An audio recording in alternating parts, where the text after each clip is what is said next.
Hello mga babies! For today's vlog nga ay nagluto nga ako nitong cheesy and creamy beef embutido with mushroom. Sa pagluluto nga nito ay gumawa muna ako ng beef embutido. Hindi ko na nga pala na i-video ang pagkagawa ng beef embutido. Kaya nga ilalagay ko na lamang sa description box kung paano ko ginawa ang beef embutido. Ito nga pala yung mga kakailanganin nating sangkap sa paggawa ng beef embutido. Ang kailangan nga lang natin ay ang mga sumusunod. Giniling na karne ng baka, paminta, asin, bawang na pinulbos, sibuyas na pinulbos, itlog, harina, at keso. At sa puntong ito ay nilagay ko na nga ang ating beef embutido sa isang steamer. Hinintay ko na nga lamang maluto ito sa loob ng 25 minuto. Luto na nga ang ating beef embutido. Ito naman ang mga kakailanganin nating mga sangkap sa pagluluto natin ng cheesy and creamy beef embutido with mushroom. Butter, sibuyas, bawang, keso, button mushroom, patatas, gatas na evaporada, tinunaw na harina sa tubig, tomato sauce or tomato paste, toyo, Paminta, asin, at iba pang pampalasa.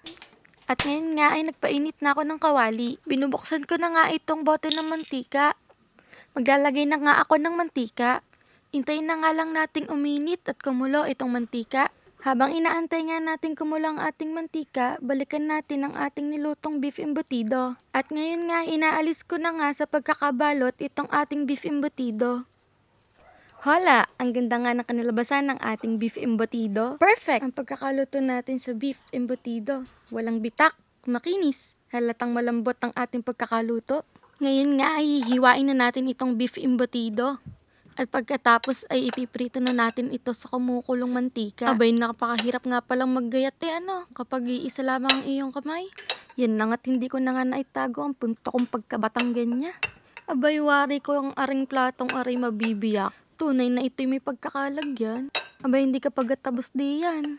Ari na nga't aking uumpisahan na pagpiprito na ring embutido. Ari na nga't naihulog ko na nga ang ilang piraso. Ang aking mantika ay tunay ngang galit na galit. At kapag nga nakapamilantik ay ang sakit. At ako nga'y napilantikan, kaya't bahagyang lumayo ang aking camera. Lutuin nga lang natin ito hanggang maging kulay brown na. Akin nga binaligtad ang mga ito upang hindi masunog. Atin na ngang iset aside itong ating napritong embutido. Akin nga ipineflex itong aking pirinitong embutido. Naghanda pa nga ako ng isa pang kawali. Binuksan ko na nga ang kalan. Naglagay na nga ako ng butter. Tsaka ako ito pinaikot-ikot sa kawali. At hindi pa nga ako nasayahan, inangat ko pa nga itong kawali.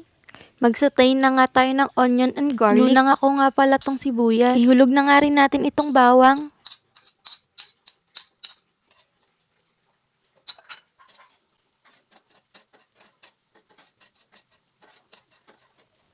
Isunod na rin natin ang patatas.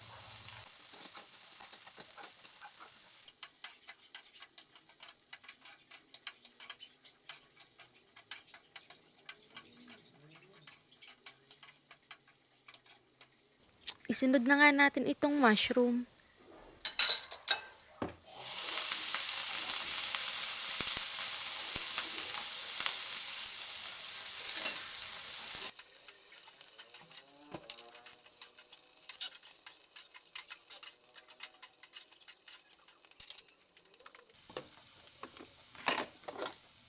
Maglagay na nga rin tayo ng paminta.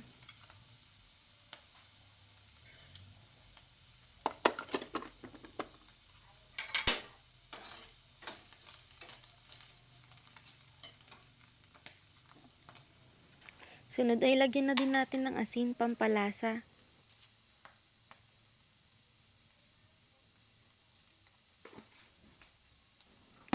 Magic sarap.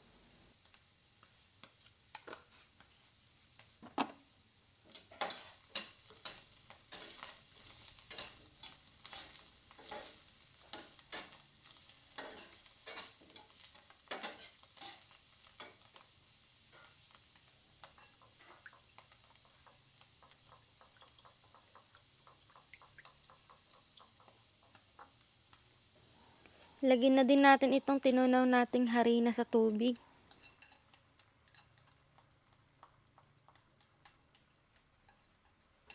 Pagkatapos ay halu-haluin natin ito upang hindi magbuo-buo. At ibuhos na rin natin itong evaporada.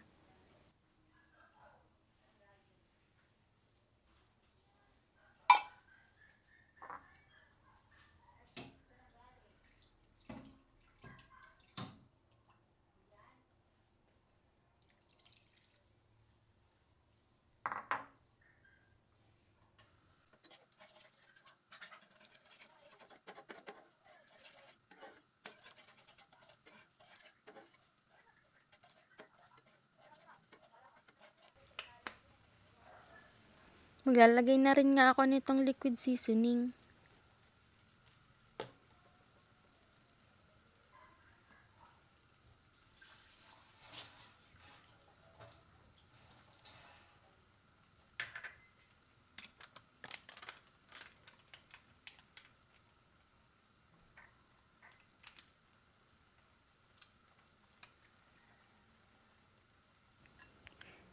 Sunod na ilalagay ko na rin tong tomato sauce.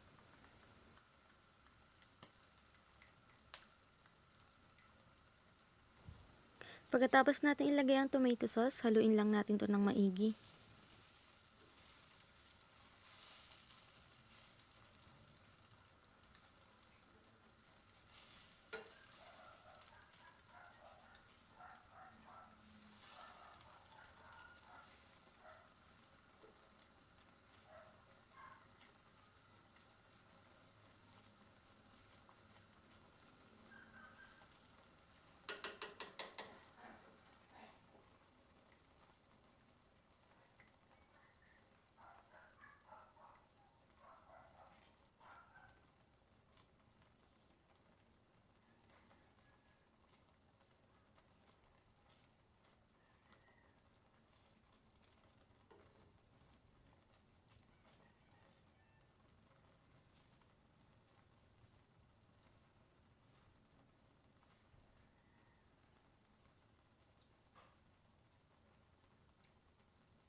Naglagay nga pala ulit ako ng asin kasi pakiramdam ko walang lasa. At hinalo-halo ko nga ulit ito.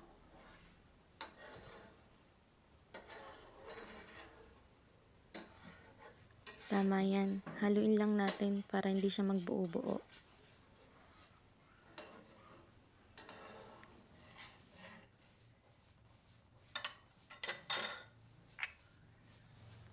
At isunod na natin yung ating cheese. Hindi po yan butter ha, cheese po yan, cheese.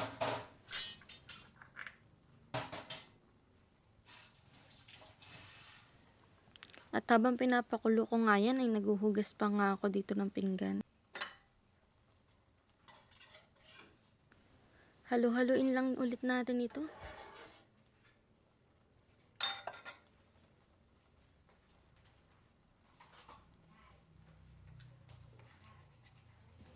Ayan na nga, kapag napapabayaan, dumidikit na siya sa ilalim.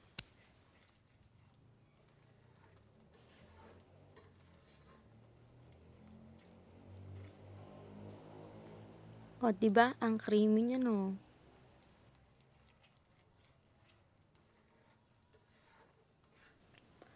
At habang nga nag-edit ako nitong video na to, naglalaway talaga ako. Nagugutom na naman ako.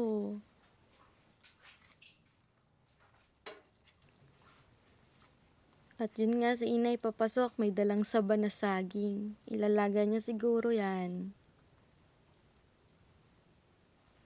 At tinignan pa nga ni inay yung aking niluluto.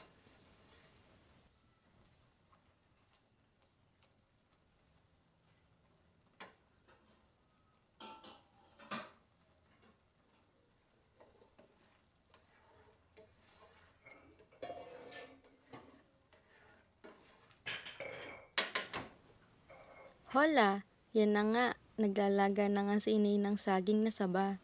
At habang nga nagluluto ako, yan na nga yung nilagang saging ni inay. Hindi ko na nga tuloy alam kung tungkol ba saan tong vlog na to.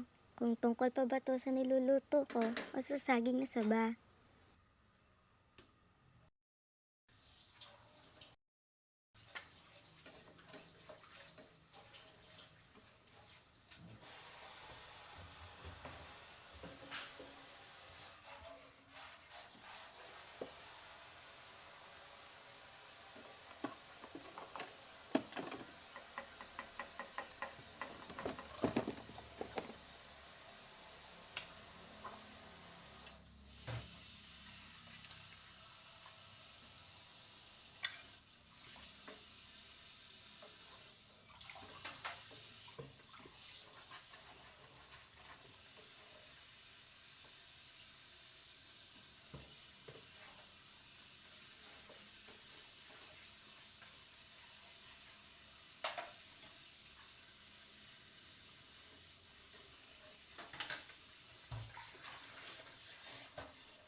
Nung enough na nga yung pagkakaluto ng sauce at malapot na, hinulog ko na rin itong embutido. Hintay na lang nating ma-fully coated itong embutido. At medyo low energy na nga po ako na nagluluto ako niyan.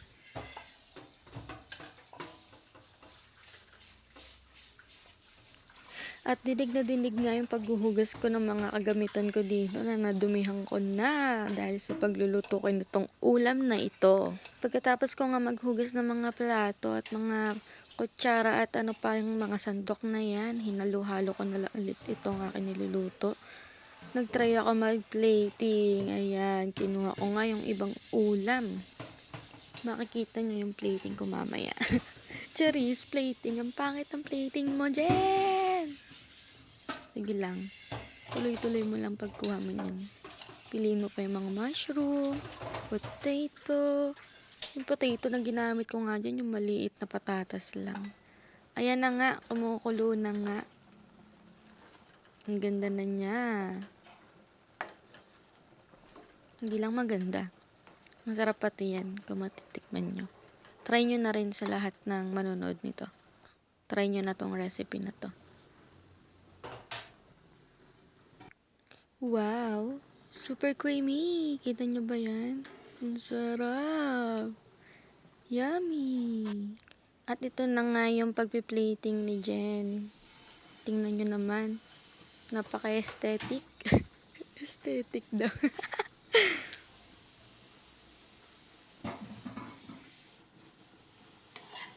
Kaya kung ako sa inyo, try nyo na din tong recipe na to. Ilalagay ko po yan sa description box ng video na to. Yan po ay recipe ni Jen. Recipe ni Jen. May konting flex ng ating niluto. Ayan. Napaka-cute. Cutie. Cute na. Masarap pa. Ay, ano daw? Ayan. So yummy. Ito ang aking cheesy and creamy beef embutido with mushroom. Try nyo na rin yan. Sobrang worth it. Napakasarap. Hindi ko na lang na-video yung pag-taste test natin ng ulam na ito.